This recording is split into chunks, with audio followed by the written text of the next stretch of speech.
Look at yourself. You're suffering over a plate of arugula with the look of a medieval martyr, truly believing the universe is obligated to convert your agony into a six-pack. Cute, but naive. Biology doesn't care about your emotional sacrifices, and thermodynamics isn't impressed by eco and bio labels. While you proudly chew on healthy bars and wash down stress with a low-calorie latte, your body is panicking and storing fat with the enthusiasm of a prepper before a nuclear winter. You think it's big bones or a family curse? No. It's simple miscalculation, multiplied by the hormonal chaos you've created for yourself. From a cortisol belly and liquid calories to weekend self-deception, I have 33 reasons why your fat is holding its ground more firmly than you're holding your diet. Put away the scale and get out your logic. Let's dissect this. Reason 1. The health halo effect. We see a bar on the shelf with the words eco, bio, or gluten-free. A neon sign flashes in our brain. Healthy! We feel almost saintly, almost Gwyneth Paltrow, floating above the trivialities of the world. It seems to us this bar is woven from morning dew and the kisses of elves, which means we can eat 3 of them, or 5. After all, it's healthy. Sound logical? Not so fast. In reality, the manufacturer has pulled a David Copperfield-level trick on us. They removed one supposedly harmful ingredient, but to prevent the substance from turning to dust, they added a triple portion of date syrup, coconut oil, or nut butter. As a result, this healthy brick has the caloric weight of half a cheeseburger. Congratulations, you've just been played like a rookie in a street shell game. We paid a premium for the right to eat more calories, but with a sense of moral superiority. Good luck explaining that to your genes. Reason 2. Liquid calories. There's an entire universe of calories that we ignore. It's the dark matter of our diet. It exists, but we don't see it. It's your morning latte with caramel syrup. It's that harmless glass of orange juice.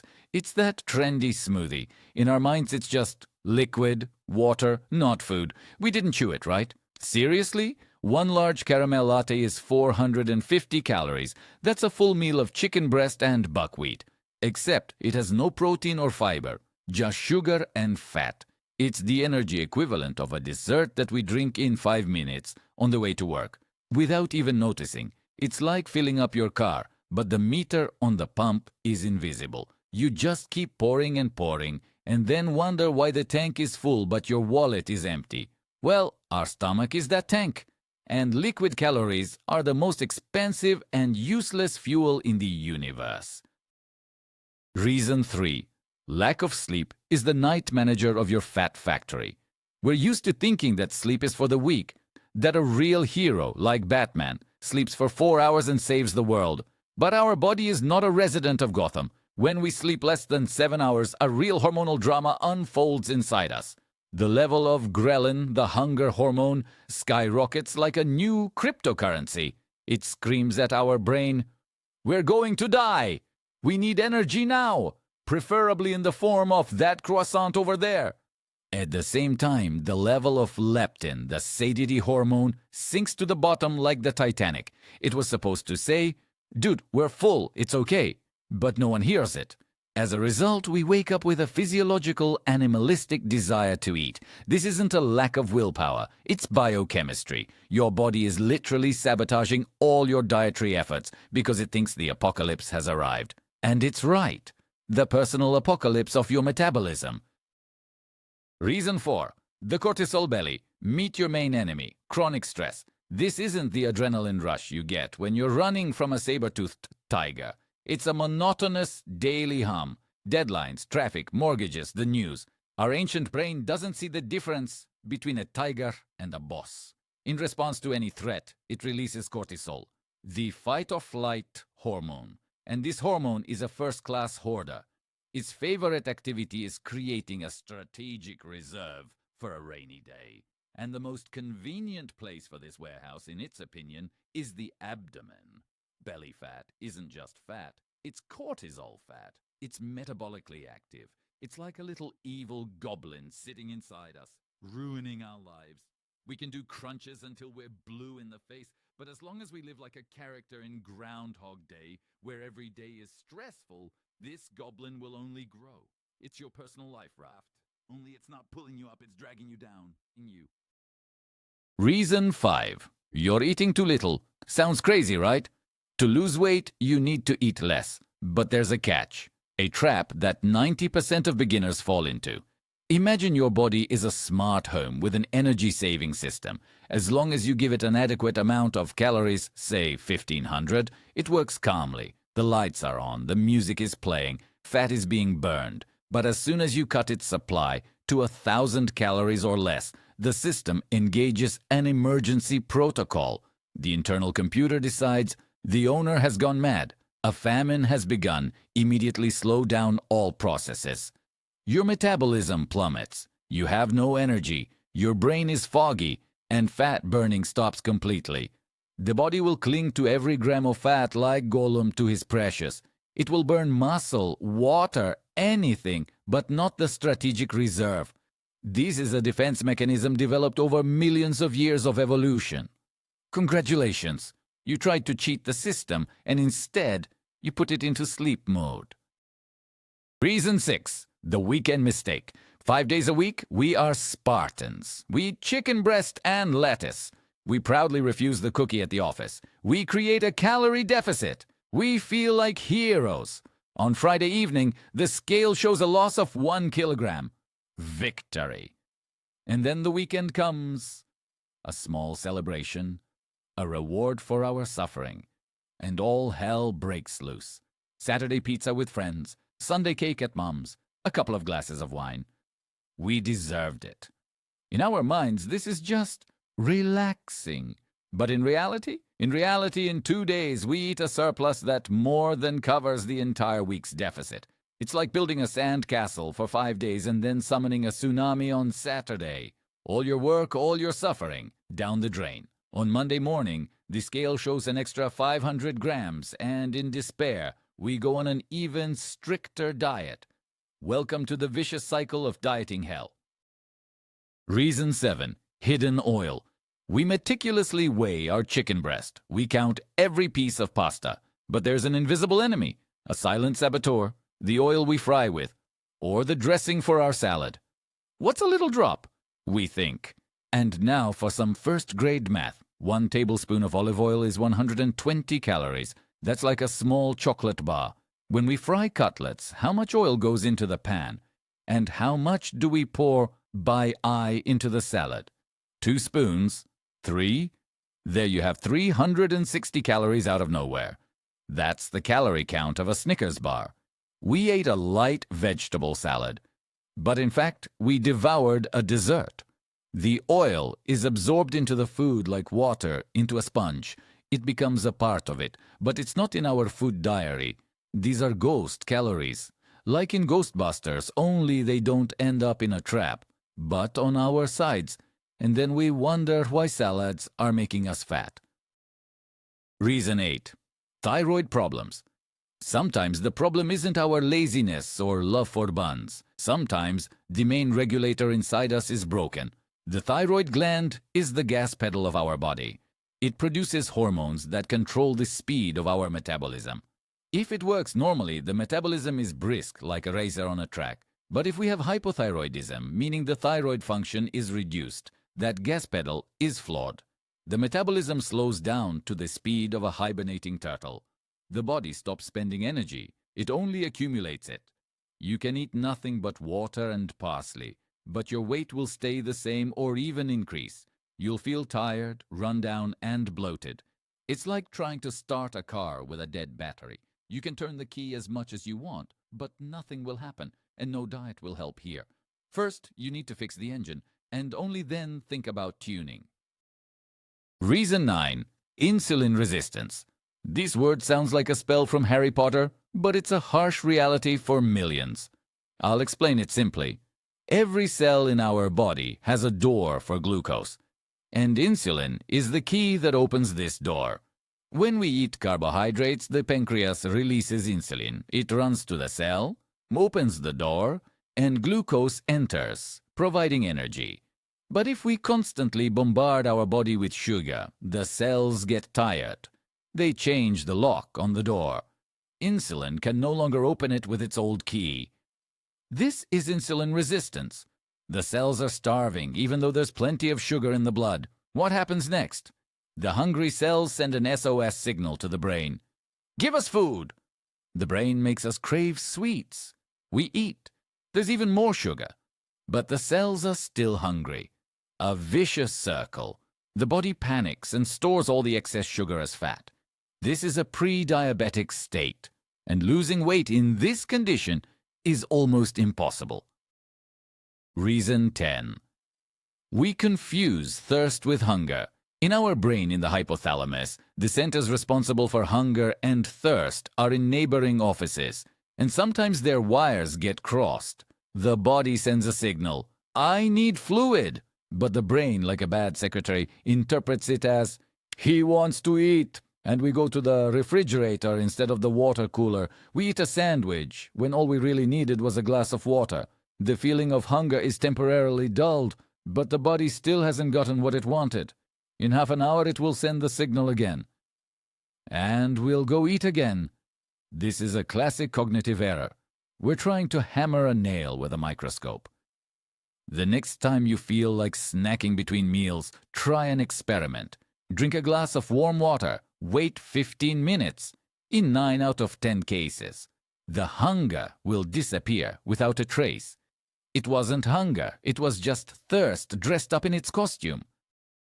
Reason 11. Healthy snacks, nuts, dried fruits, avocados. We're told from all sides that these are superfoods, sources of vitamins, minerals, and healthy fats. And that's true, but the devil, as always, is in the details. Or rather, in the quantity. A handful of almonds is about 170 calories. And what is a handful? Everyone's is different. Our handful is usually the size of an excavator bucket. We toss back 3 of these healthy handfuls of nuts while watching a series, and that's already more than 500 calories. That's half the daily norm for a girl who's trying to lose weight. We ate a snack, but in fact it was a full dinner. The same goes for dried fruits. It's just a fruit with the water removed. Concentrated sugar. Eating 10 fresh apricots is difficult, but 10 pieces of dried apricots is easy, and the calorie count is the same. We've been deceived by the illusion of healthiness. It's like thinking that if a car is made of gold, it can run without gasoline. What, you already want to burn your refrigerator? Wait, don't run for the matches. This is just the warm-up. We've only skimmed the surface of the iceberg. The most childish mistakes that every other person makes. Now we'll dive deeper into the cold, dark waters of biochemistry, psychology, and pure, unadulterated cynicism. You thought the problem was the cookie? Oh, how naive you were. The problem is the way our entire life is structured. Ready? Then let's continue. Reason 12. Lack of NEAT. The acronym stands for Non-Exercise Activity Thermogenesis. In simple terms, it's everyday activity not related to workouts. We make a fundamental mistake. We think that an hour at the gym 3 times a week makes us athletes. We heroically sweat on the treadmill, burn 300 calories, and then, with a sense of accomplishment, we collapse into a chair, and we sit in it for the remaining 15 hours of our waking day. We take the elevator. We order delivery. We work at a computer. We only get up to go to the bathroom. Well, the truth is that this very NEAT burns far more calories than the gym. Walking to the store, cleaning the apartment, playing with a child, fidgeting in a chair, all these small, unnoticeable movements add up to a colossal amount of energy expenditure, and we don't have it. We've turned into stationary statues with an iPhone in hand. Our lifestyle is workout, coma, workout, coma. But for weight loss, you need constant background expenditure. Reason 13. Sources of the silent killers of a diet. We've prepared the perfect lunch. Boiled chicken breast, steamed broccoli. A model of purity and health. It looks boring. We need to add flavor. So we take a bottle out of the fridge. Ketchup, teriyaki sauce, cheese sauce, mayonnaise, just a little bit for color. And what is this little bit? Let's read the ingredients. In 99% of cases, the first ingredient will be sugar or high fructose corn syrup, which is the same as sugar, just with a different name. 2 tablespoons of ketchup contain more sugar than a donut. Teriyaki sauce has more sugar than Coca-Cola. We take our diet, high-protein product, and douse it with liquid candy. It's like buying an expensive sports car and filling it with donkey urine. We negate all the benefits of the dish. These sauces are a legalized drug for our taste buds. They mask the bland taste of healthy food, getting us hooked on sweet, salty, and fatty flavors. Congratulations, your chicken has just turned into a cake. Reason 14. The plateau effect. This is the most demotivating moment in weight loss. The first month, everything was going perfectly. The weight was melting away like ice cream in the sun. We were flying on the wings of euphoria. And suddenly, stop. The scale froze. For a week, 2, 3, we're doing the same thing, but nothing is happening. What the hell? It's not hell. It's adaptation. Our body is a brilliant survival machine. What was a stress for it a month ago, a calorie deficit, new exercises, has now become the norm. It has adapted. It has learned to do the same work while spending less energy. Your metabolism has slowed down and adjusted to the new calorie intake. Now it's not a deficit. It's your new equilibrium point. To get off this dead center, you need to create stress again. Either cut calories further or increase the load. The body doesn't like change. It will resist until the very end. It's like in a video game when you've defeated the first level boss. On the second level, he'll be stronger, and you'll have to upgrade your skills. Reason 15. We're gaining muscle. This is a common story for those who have just started working out. We run to the scale after the first week of training and see the same number, or even a plus. Panic. Exercise isn't for me. It's making me fat. Calm down and throw your scale out the window. It's the dumbest and most useless gadget in the world. The scale shows the total mass of your body. It doesn't see the difference between fat, muscle, water, and yesterday's dinner. When we start training, 2 processes happen simultaneously. Fat tissue, which is light but bulky, starts to burn, and muscle tissue, which is dense and heavy, starts to grow. A kilogram of muscle takes up 4 times less space than a kilogram of fat. That's why the scale stays the same, but your measurements are decreasing. Your genes are getting looser. You're starting to see definition. Focus on the mirror and the measuring tape. They are your best friends. The scale is an evil, stupid tyrant that understands nothing about body composition. Reason 16. Water retention. Our body is 70% water, and its amount is constantly fluctuating. This is completely normal. But we, obsessed with the number on the scale, perceive every extra 100 grams as a personal tragedy. What causes water retention? First, salt. Had herring or pickles for dinner? Expect an extra kilogram on the scale in the morning. It's not fat. It's water that the salt has bound in the tissues. It will go away in a day or 2. Second, the menstrual cycle in women. Before the cycle begins, the body stores fluid. It's hormonal. The weight can jump by 2 to 3 kilograms, and that's not fat either. Third, muscle soreness after a workout. When muscles are sore, there's microinflammation. The body sends fluid there for healing. This is swelling, and it also causes weight gain. Stop weighing yourself every day. It's like measuring the air temperature every minute and panicking about the fluctuations. Look at the average weekly trend. Reason 17. Eating in front of a screen. Dinner while watching a new series. Lunch at your work computer. Breakfast with the news feed on your phone. This has become the norm. We've forgotten how to just eat. We need a background. Entertainment. And that's a mistake. When our brain is focused on the screen, it doesn't process signals from the stomach. The process of eating becomes automatic, like breathing. We shovel food into ourselves like wood into a furnace, without feeling the taste or satiety. Studies show that in this mode, we eat an average of 30% more than we need. The I'm full signal reaches the distracted brain with a huge delay. By the time we realize it, we've already eaten a double portion. This is called mindless eating. The brain didn't register the meal. For it, it was as if it never happened. And in an hour, it will ask again, so when are we eating? This is a direct path to overeating.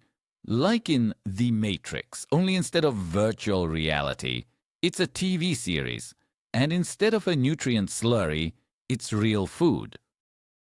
Reason 18. Protein deficiency. In the pursuit of low calories, we often cut everything, and the first to go is protein, meat, fish, cottage cheese. We switch to salads and fruits. This is a fatal mistake. The body cannot exist without protein. It's the building material for everything: muscles, hormones, enzymes. When it doesn't get enough protein from food, it starts to eat itself. And first and foremost, it eats muscle. Yes, you will lose weight. The number on the scale will go down, but there's nothing to be happy about. You're losing muscle mass, not fat. And the less muscle we have, the slower our basal metabolic rate. Muscles are metabolically active tissue. They burn calories, even at rest. By losing muscle, we turn our body into a fat-storing machine. As soon as the diet is over, you will gain the weight back. But it won't be muscle mass, it will be pure fat. Congratulations, you've become lighter, but also fatter. This is called skinny fat. Reason 19. Gut microbiota. A whole universe lives inside us. Trillions of bacteria. Their total weight is up to 2 kilograms, and these little creatures control us much more than we think. The composition of this microflora is radically different in overweight and lean people. Overweight people are dominated by bacteria of the Firmicutes type. These guys are real masters at extracting energy. They can get calories even from indigestible fiber. Two people can eat the exact same plate of food, but the person with the overweight microbiota will absorb 1 to 200 more calories from it. In the long run, this translates into extra pounds. These bacteria also influence our food cravings, making us want sweet and fatty foods. They send chemical signals to the brain that we cannot resist. We think we're the ones who want the cake, but in reality, it's our internal fat bacteria that want it. They're the ones pulling the strings. Reason 20. We work off our food. This is a favorite game of our guilt-ridden brain. I'll eat this piece of cake now and then I'll go for a run and burn it all off. Sounds like a fair deal, right? But it's pure self-deception. We monstrously overestimate the calories burned from exercise and underestimate the calories in food. To burn off one piece of cheesecake that we ate in 5 minutes, you need to run at an average pace for about an hour, or pedal on a stationary bike for an hour and a half, or do strength training for 2 hours. Do you have that much time and energy after every dessert? In 99% of cases, no. This thought is just an indulgence, a psychological trick to allow ourselves to eat the forbidden. Food and exercise should not be punishment and redemption. This is a vicious practice that leads to eating disorders. Food is fuel, and workouts are a tool for health and strength. Don't confuse the two. Reason 21. Medications. Sometimes the culprit for weight gain is hiding in our medicine cabinet. There's a whole range of drugs whose side effect is weight gain. This doesn't mean they're bad. They save lives. But you need to know about this side effect. A classic example is some antidepressants. They can increase appetite and slow down metabolism. Steroid hormones, prescribed for autoimmune diseases, cause fluid retention and redistribution of fat to the face and abdomen. Beta blockers, blood pressure medications, can reduce energy expenditure. Some birth control pills can also contribute to weight gain. If you've started a new medication and notice the weight creeping up, don't stop taking it. Talk to your doctor. There may be an alternative with fewer side effects. Ignoring this factor is like trying to bail water out of a boat with a hole in it. Reason 22. Lack of fiber. We are obsessed with proteins, fats, and carbohydrates, but we forget about the gray cardinal of healthy digestion. Fiber. These are dietary fibers found in vegetables, fruits, greens, and whole grains. Our body doesn't digest them. So why are they needed? Oh, they do a very important job. First, fiber swells in the stomach, creating volume. It gives a long-lasting feeling of satiety with a minimum of calories. After a plate of vegetable salad, you don't feel like eating for several hours. After a plate of pasta, you're hungry again in an hour. Second, it slows down the absorption of sugar into the blood. This prevents sharp spikes in insulin, which cause hunger attacks. Without fiber, our blood sugar is like a roller coaster, up and down, up and down. And on every descent, we run to the refrigerator. Third, fiber is food for our good gut bacteria. Without it, they starve and die, and the bad ones begin to thrive. Okay, I see you're still here. You haven't run off in horror to hug a can of condensed milk goodbye. Congratulations, you have nerves of steel, or you're just a masochist. Either way, I respect you. We've passed the equator of our journey through the minefield of dietetics. The nastiest part is yet to come. Now we're going to talk about things that seem to us to be the height of common sense, but in reality are sabotage against our own bodies. Buckle up. This is going to hurt. Reason 23. Too many healthy desserts. The healthy eating industry has created a cozy illusion for us. We were told that you can eat sweets and not get fat. The main thing is to replace bad ingredients with good ones. White sugar with honey, dates, or Jerusalem artichoke syrup. Wheat flour with almond or coconut flour. As a result, we get a dessert with the prefix healthy, and we eat it without a twinge of conscience. But here's a cold shower of facts. The calorie content of honey is almost the same as that of sugar. Dates are concentrated sugar. Almond flour is twice as caloric as wheat flour due to its high fat content. Yes, there are benefits to these products, vitamins, minerals, but a healthy cake often has even more calories than a regular Napoleon. This is a substitution of concepts. We were sold the same sugar and fat, just in a beautiful, healthy lifestyle package. It's like a robber putting on a police uniform. The essence of his actions doesn't change. Reason 24. We eat too fast. Our body is a complex system with a certain data transfer speed. The signal of satiety goes from the stomach to the brain, not through fiber optics. It takes about 20 minutes. This time is needed for the satiety hormones to be produced and reach the control center. Now remember how long your lunch lasts. 5 minutes? 10? During this time, we manage to eat 2 or even 3 times more than we actually need. The stomach is already full. It's screaming, "Pot, stop cooking!" But the brain hasn't received this signal yet. It continues to command, "Eat!" And we eat. And 20 minutes after the meal, it comes. Heaviness, drowsiness, the feeling that you've swallowed a brick. This is that delayed satiety signal that arrived at the scene of the crime. Eating is not a race. Try to eat slowly. Put your fork down on the table after each bite. Chew thoroughly. Give your brain a chance to hit the brakes in time. Reason 25. Alcohol stops fat burning. A glass of wine with dinner. Beer with friends on a Friday. We don't consider this anything criminal. Dry wine is good for you. We repeat the mantra. Yes, it has antioxidants, but it also has something else. Ethanol. For our body, ethanol is a poison, a toxin. And as soon as it enters the bloodstream, the liver's number one task is to neutralize and remove this poison. All other processes take a back seat, including fat burning. It stops completely. While the liver is busy processing alcohol, your body will not burn a single gram of fat.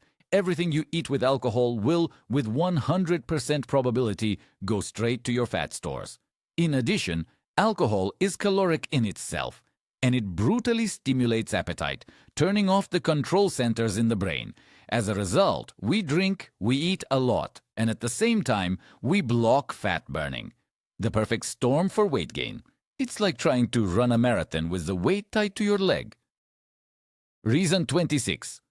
Age-related metabolic slowdown. This is a bitter truth that we don't want to accept.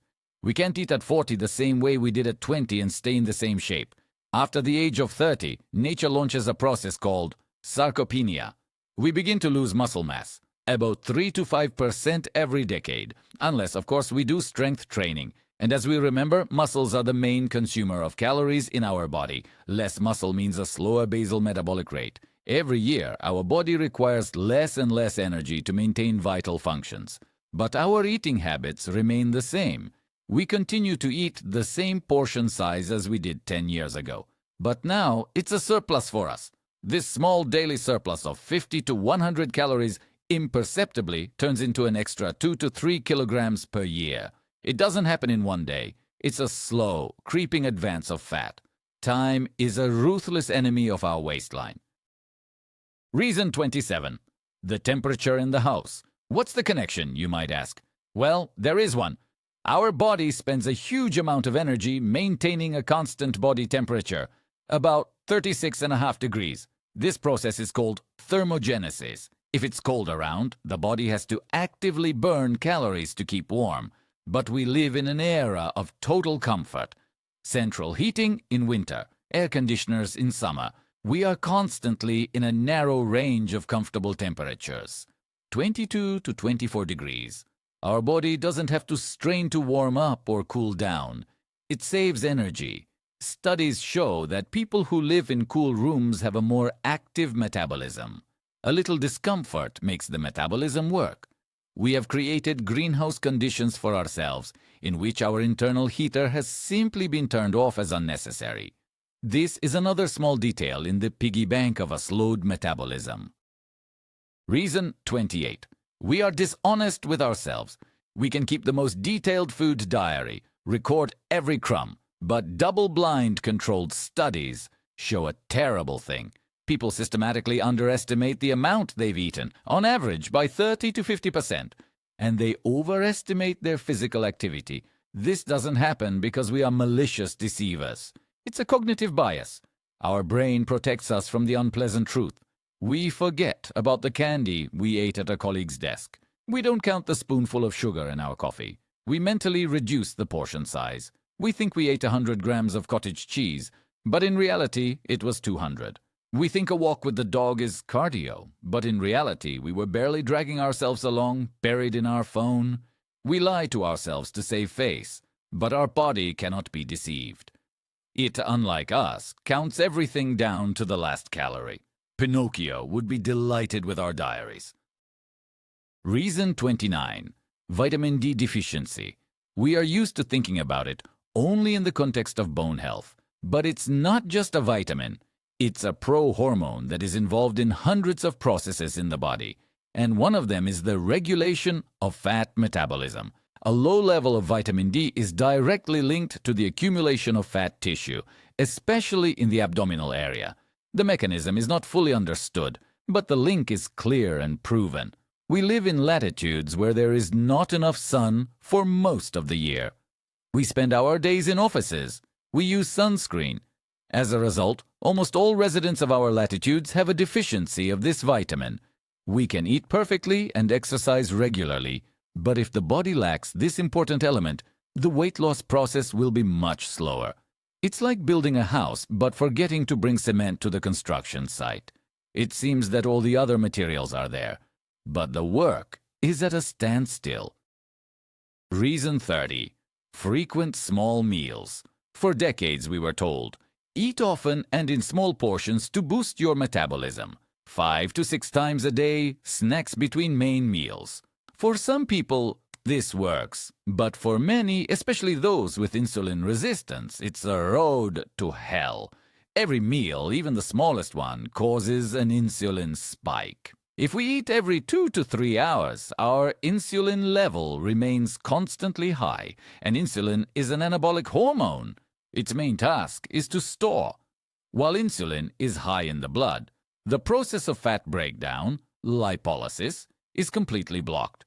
The body is in storage mode, not burning mode. Constant snacking simply doesn't give it a chance to switch. For such people, 3 full meals a day without snacks work much more effectively.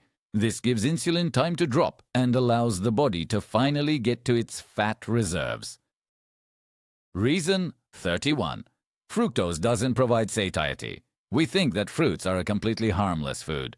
They're vitamins. Yes, but they are also fructose, and it has a cunning property. Unlike glucose, fructose hardly stimulates the production of the satiety hormone leptin and does not suppress the hunger hormone ghrelin. This means we can eat a huge amount of fruit and still not feel full. You can eat a kilogram of grapes or cherries, get 700 to 800 calories, and be hungry again in half an hour. The brain simply didn't receive the satiety signal. For it, that meal never happened. All this fructose goes straight to the liver, where in excess it is easily converted into fat. I'm not saying that fruits are evil. 1 or 2 fruits a day is wonderful. But making them the basis of your diet or eating them by the bucketful in the hope of losing weight is like putting out a fire with gasoline. Reason 32. Genetics and epigenetics. I have big bones. I have bad genetics. Often, this is just an excuse. But sometimes, there is a grain of truth in it. Only it's not so much about genetics itself as it is about epigenetics. These are superstructures on top of our genes that can be turned on and off by external factors. One such factor is our mother's diet during pregnancy. If she was starving, her body sent a signal to the fetus. There is little food in the world. Get ready to store every calorie. And the child develops a so-called thrifty phenotype.